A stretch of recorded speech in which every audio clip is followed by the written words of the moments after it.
อ๋อเมื่อกี้ลืมขี่เบื้องขวามือเนาะปกติขี่อยู่ถ่ายต้องขี่ซ้ายมือ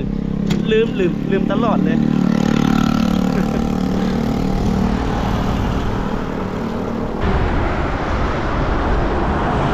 อันนี้เขาเจ้าก็กำลังสร้างเส้นทางรถไฟเนาะ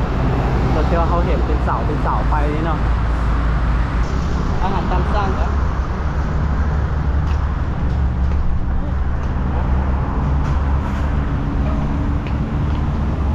ดูแล้วนะกินดูนี่เอาอยู่นี่มีอาหารตามสั่งแล้วทุกคนอันนี้เป็นอาหารจานเดียวเนาะนี่แต่ว่าเขาสิสร้างว่ามีอย่างแน่แล้วก็เขาจะกระสิตันให้เขาสิกินอย่างเขาจะกระตันให้เขาเนาะแล้วแต่เขาสิเอาเนาะคันเอาหลายก็จะกระชึ่งเงินหลายเอาน้อยก็ชึ่งเงินน้อยเนาะกินข้าวเช้าทุกคนอันนี้เป็นราคาเนาะหลังจากที่เขากินแล้วก็ไปจ่าย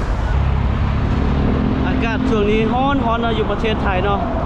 ขี่ลงใต้นี่บ่ให้เว้าเนาะบ่มีภูมีผาเลยเป็นทางซื่อแล้วก็เพียงแนมไปทางใดก็บ่เห็นมีภูมีผาสูงเลยมีแต่ตึกเนาะแต่ว่าพอออกจากตัวเมืองใหญ่มาก็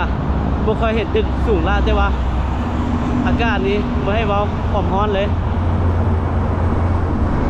แล้วก็เส้นทางเขาจะกำลังเฮ็ดเส้นทางรถไฟเนาะก็เลยมีการปรับปรุงหลายๆตามที่เราเห็นนี่แล้วก็รถก็หลายเนาะเดินทางบ่ค่อยสะดวกปานใดที่จริงรถก็แล่นบ่หลายอยู่ดอกแต่ว่าเขาจะแล่นไวนะเขาจะแล่นรถไวแล้วเขารู้สึกว่าเขาย่านนะแล้วเขาต้องมีความระวังตัวร้ายที่สุด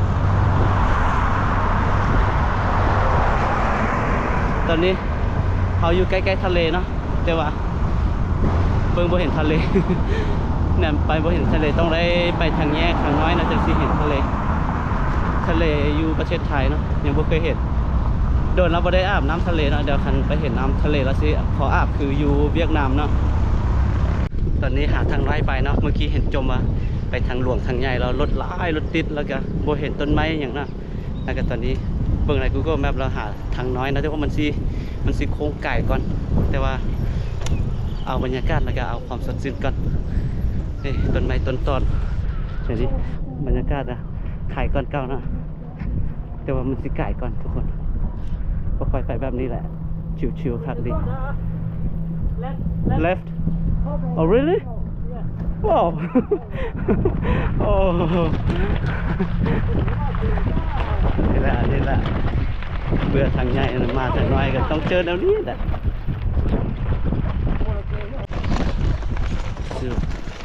โอ้วันนี้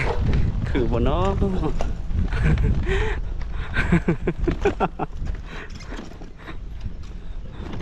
อ้าวเป็นวันนี้ทางไหนอันนี้ว่ะก็ต้องมีแนวนี้นะมันจะคักโอ้จุ่มกัน อันนี้แหละผมตื่นเต้นจุงคักนะขี่ทางใหญ่ทางหลวงรถไหลบ่คักขี่ในนี้คักหลายจุงเอาสิเท่สุดยอดถึงอย่างแล้วเบรกตรงแล้วเบิ่งไปเบิ่งมาแล้วเขาคือซีแบบบ่เหมาะสมกับในตัวเมืองใหญ่เพราะว่าเวลาเขาขี่ออกมานอกเมืองเนาะออกมาเส้นทางน้อยนี่เห็นนกเห็นหนูเห็นปลาไม้นี่มีความสุขนะอากาศตอนนี้เขาปั่นอยู่แคมป์เส้นทางรถไฟเนาะสวัสดีครับสบายดีปั่นไหมครับฮะมาได้แล้วครับ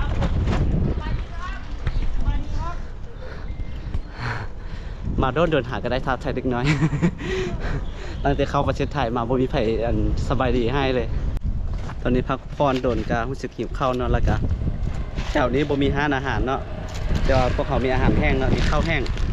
อันนี้เป็นข้าวเป็นคล้ายๆคือมีเนาะแต่ว่าเป็นข้าวแล้วก็มีไข่มีซีมอย่างอยู่ในเนาะแล้วก็เอาไปเซน้ำเนาะถ้าเป็นน้ำร้อนนี่10 นาทีแล้วกินได้แต่ว่าน้ำเย็นนี่40 นาทีเนาะจังสิกินได้อันนี้เป็นอาหารแห้งที่ว่ามีอ้าย2 คนเขาจะเอามาให้เนาะเขาจะมาในต่างประเทศแล้วเขาจะซื้อมาให้เป็นอาหารเกาหลีเนาะแล้วตอนนี้กำลังเอาไปเซแล้วก็ถ้าอีกประมาณ40 นาทีแล้วก็ได้กินตอนนี้ก็1 โมงยังแล้วก็หิวข้าวแล้ว ไปมาต่อที่ เดี๋ยวจะมาเปิดให้ทุกคนเห็นกันนะ อยากจะเลยไม่อยากของดีของแม่ถ้าจะเอาไปเอาด้วย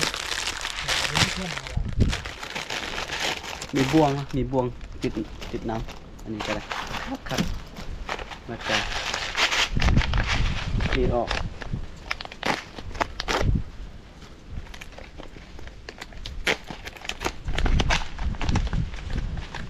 แล้วก็มีมีเจียวเนาะเจียวคล้ายๆคือกับมีเนาะเดี๋ยวจะให้ทุกคนเบิ่งในว่าเป็นอะไรนี่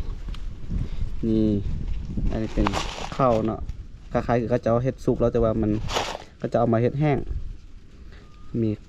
ข้าวแล้วก็มีซีนแล้วก็มีเครื่องประกอบหลายอย่างแล้วก็เทน้ำใส่เนาะ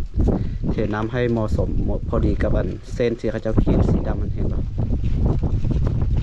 โอเคอาจารย์ทำนี้จะทอกน้ำลงไปน้ำเย็น40 นาทีถ้าเป็นน้ำร้อนนี่มัน10 นาที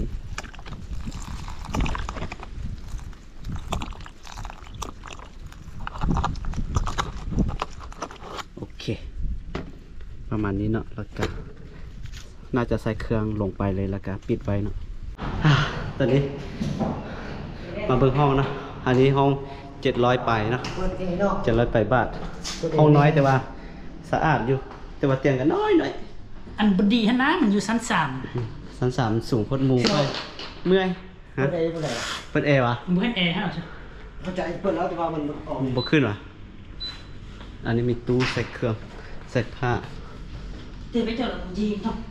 มีตู้แล้วก็เตียงนอนที่จริงก็นอนแต่2 คนนี่พอดีแล้วก็มีโต๊ะนางเฮ็ดเวียกเนี่ยอันนี้ก็2 คนนั่ง วิดีโอเลยเชียววันนี้นะ นั่งทำวิดีโอพอดีครับ สุดเนี่ยแต่ก่อน ทุกอย่างก็โอเคเบิดเนาะแต่ว่า ประมาณว่า โอเคแต่ว่ามันอยู่ชั้น3แล้วบ่มีลิฟต์เนาะเราต้องยกเครื่องขึ้นมาเมื่อย เป็นน้องก็ให้จะไอ้ดู ตอนนี้ย่างลงไปซ้อข้าวกินเนาะเจ้าน่าจะปิดเมื่อเราตลาดแถวนี้นะอันนี้น่าจะเป็นห้านที่ว่าต่ำเส้นรถไฟน่าจะว่าเขาเจ้าน่าจะปิดห้านหมดละ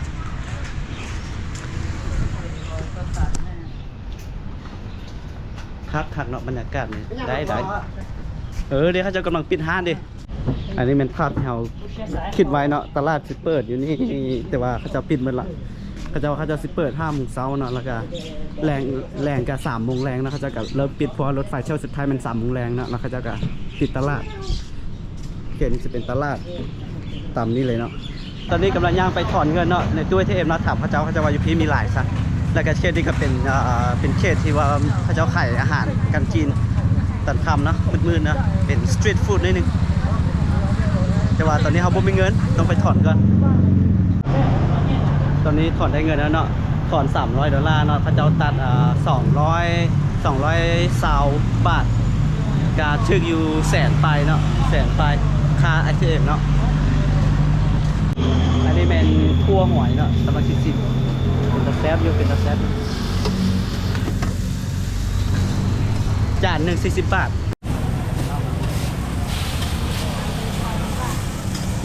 ไม่ทอนนะแบงค์พันน่ะที่เนี่ยที่เอากดไว้ว่าแบงค์พันไม่มีการทอนรับแล้วรับเลยด้วย มีป้ายไหมครับ ฮะ มีป้ายแจ้งไหมครับ ไม่มีแจ้งจะแจ้งให้ทราบอีกแหละ เบี้ยงพันไม่ทอนใช่ไหมโอ้เขาเขียนว่าเบี้ยงพันไม่ทอนอ่ะ